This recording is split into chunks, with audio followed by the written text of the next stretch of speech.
Windows 12 от Стара Варна или 12 прозореца към миналото.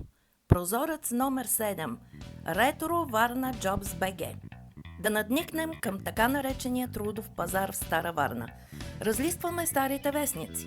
Най-интересни за търсещите работа са Свободен глас, Черно море. Общественото хранене и услугите предлагат най-много опции. Добре е да изберете работодател, който цени кадрите си. Гранд Хотел Лондон явно е добър пример. На 30 август 1930 година попадаме на благодарност от дирекцията и от името на клиентите българи и чужденци, които се хранят в ресторанта, към Димитър Стойчев, Бачо. Келнер при същия ресторант, за акуратната му, винаги своевременна прислуга и вежливи обноски към всички клиенти. Хвала на такива прислужници, които трябва да служат за пример на младите отдали се на същата професия. Пригответе си прошение, т.е. CV. Възможно се появява много скоро.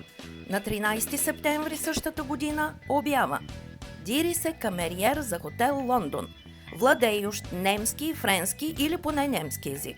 Споразумение дирекцията на хотела. Валят предложения и от конкуренцията. 1907 година. Вестник Свободен глас. Търси се тезгехтярин, т.е. бюфетчик, а сега би звучало бариста.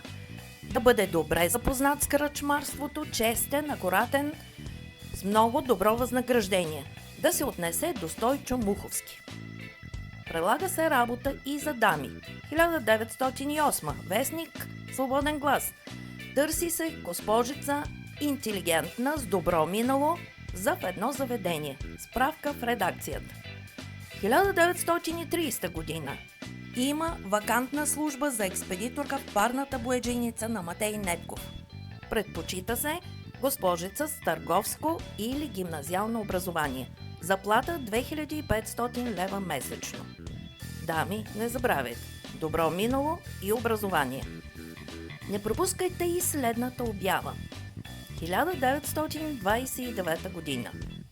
Търси се момче или възрастен безработен, който да лови мухи и други такива гадини, нужни за по-бързото изхранване на лястовичките в Ешмедемето. Ешмедемето е ресторант, любимият ми. Защо търсят човек за такава дейност? Защото разкошната им градина се оглася от песните на лястовички. А това са божии птички, които избират за гнезда домовете на праведни хора.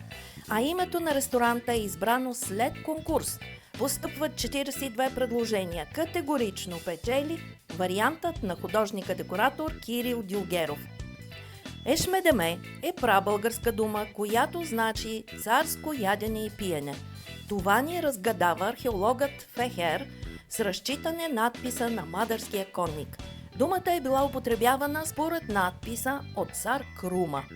На кръстника Дюлгеров бе поднесена печена кокошка и обещаните 10 литра вино. Длъжността общински трудов лекар също е вакантна. Брутна месечна заплата 6200 лева. Но търсейки възможност за допълнителна работа, попадаме на един варненски куриозитет във вестник Свободен глас. Когато падне дъжд, някои улици на града, Мария Луиза, Пиротска, имат нужда от водометачи. Няма ли наклон улиците?